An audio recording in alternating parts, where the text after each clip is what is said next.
In a future time when most human thought has been accelerated by artificial intelligence and external memory can be shared on a universal matrix, Batou, an agent of the elite Section 9 security force, and a being so artificially modified as to be essentially cyborg, is assigned, along with his mostly human partner, Togusa, to investigate a series of gruesome murders.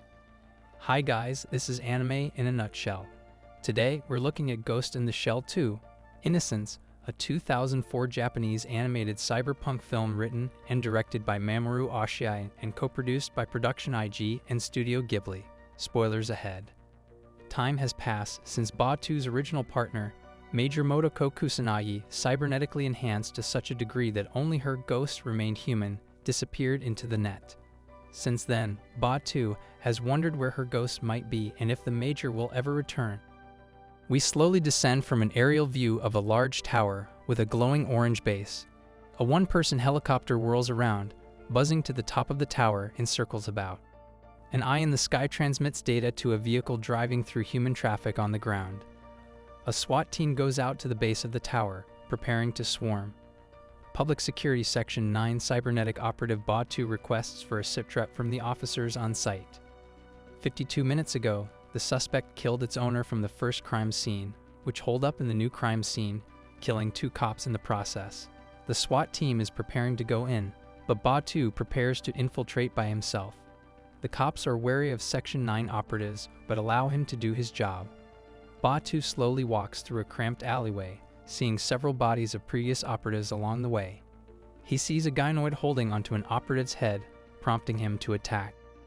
The gynoid performs several attacks against Batou, but he answers every hit with one of his own. The gynoid whispers a cry for help before it unravels, forcing the grizzled officer to use lethal force. Batou and Togusa, an agent with very few cybernetic upgrades, receive new information regarding a series of deaths due to malfunctioning gynoids, doll-like sex robots. All units come from Locust Solus, mainly from the Type 2052 Hodley. While no bugs have been found, many of them have already come under recall. Section 9 is asked to investigate, even if Batou has his misgivings about the involvement of their department. Chief Daisuke Aramaki notes the possibility of terrorism and their potential to do so, forcing the pair to pursue the case. As the pair travels, they note how irreplaceable Major Motoko Kusanagi is, especially as she's still listed as missing. Batou understands that the Major wants agency while the government wants her top-secret information back, dead or alive. Batou and Togusa start with the local cops, bypassing the ground floor circus and going straight to one of the investigators. They receive hostility from the cops as they swipe the case from their hands, but they go on regardless. At the forensics lab, Dr. Haraway details that all the gynoids commit suicide by attacking a human, breaking the third law of robotics. She notes that there's been a spike in robot-related incidents over the past few years, especially in pet models. She details several possible reasons, including the lack of maintenance as the robots are discarded, considering they are not treated with dignity. The trio mulls at the nature of humanity, with Haraway detailing that the Hodley models are all sex robots. This underscores why all victims next can agree to an internal settlement with the company. Haraway also notes that every robot repeats a cry for help until its memories wipe themselves out. The pair decides to follow other leads until they get a radio call for backup. As they reach the location, they discover a gruesome death by one of Locust Solus' employees, pointing to a potentially overamped robot. Batou finds a card hidden within a bookshelf, showing the 3D image of a little girl. As the pair relinquishes the crime scene, we learn that Batou cares for a basset hound named Gabriel, unveiling a soft heart under the gruff exterior. Later on, the investigation team convenes, detailing evidence linking Kajinkai, a Japanese mob group with several of its upper echelons killed by Hodley bots. Meanwhile, Chief Aramaki checks on Batou through Togusa, seeing the former's attitude similar to the Major before she walked away from her post. Togusa shows deeper concern for his partner as they go to the Yakuza. As the pair reaches the Yakuza office, they get into a one-sided firefight, with Batou eliminating all gangsters before they even draw their weapons. Batou opens fire, killing and wounding numerous gang members, including the cyborg that murdered Watson, the Locust Solus employee. The current boss admits his predecessor was somehow involved in Locust Solus, but insists he doesn't know how. The pair eventually returns to Section 9, with a disappointed Chief Aramaki criticizing them for their recent actions. Togusa also shows passive annoyance with his teammate, considering he has a family to go home to. However, Batou justifies the need for solid decision-making rather than half measures. Batou returns to the usual store, where he buys dog food for Gabriel. However, something weird is afoot, seemingly warned by the Major and shot in the arm by an unseen assailant. He goes into panic mode, getting caught in a firefight where he's fired from all directions. Batou nearly kills the store owner in confusion, but is subdued when Ishikawa appears. Batou returns to Section 9, having his damaged arm replaced. Ishikawa informs him that his e-brain got hacked, causing him to shoot himself and attack the store occupants. Ishikawa explains that Batou was hacked to try and cause further scandal following his Yakuza assault to stop the Section 9 investigation. Chief Aramaki asks them to continue the investigation even if they are officially disavowed for the event. Section 9 tasks them to go up north, while leaving Gabriel to Togusa's family in case something untoward happens to Batou. The duo flies north into the Edarafu Special Economic Zone, a highly technological city filled with high-rise buildings and massive spires. The plane lands on the Locust Salu's HQ, walking out into the streets to see the people around it. A parade runs on the streets, showing the intensity of the zone's ethnic beliefs and technological prowess. Batou finds an old informant, who he tries to interrogate for information, searching for a man named Kim.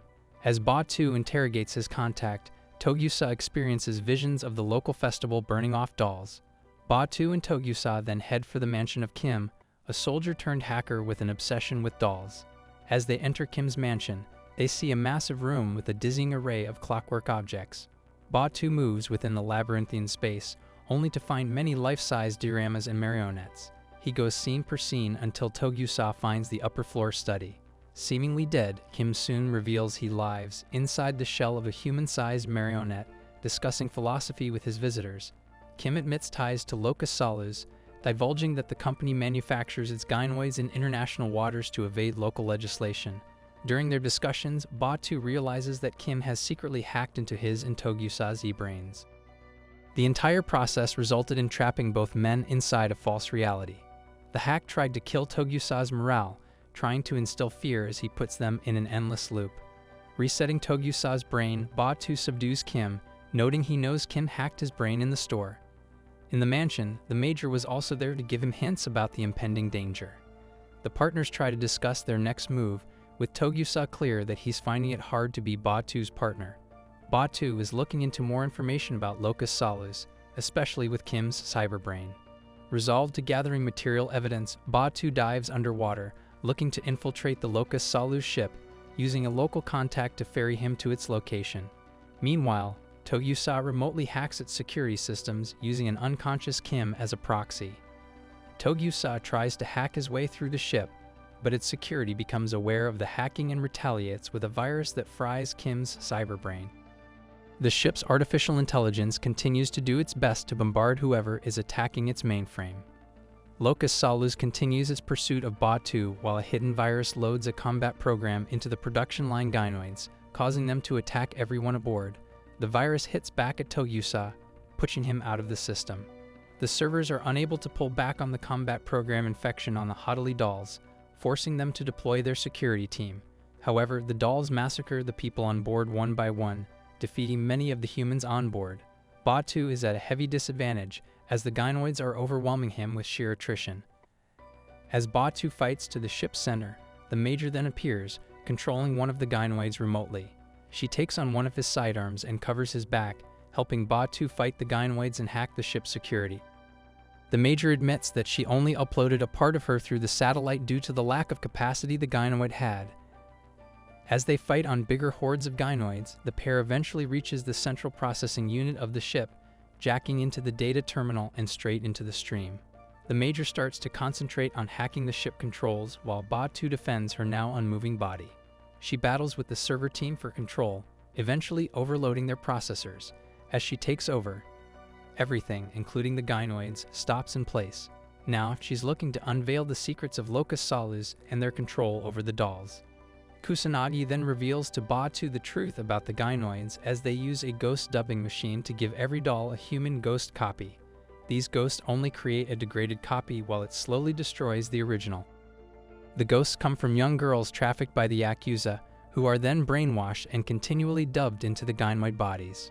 The secret behind the Locus Solu's popularity comes from the ghosts that come from child trafficking, as the gynoids are then further used for nefarious deeds. Batou then hears a similar plea he heard before, crying for help. He divines where the voice comes, unleashing the same young girl whose 3D card he found in Watson's home. She reveals that she's only at stage 4, but her friends are already beyond help at stage 5. The Major reveals that Watson tweaked the gynoid's ethics code to help the children. However, the Yakuza discovered the betrayal, being served up as the Oibun's killer. Batou scolds the child for their reckless behavior, which forces many law enforcement officers to kill gynoids who have true souls in them.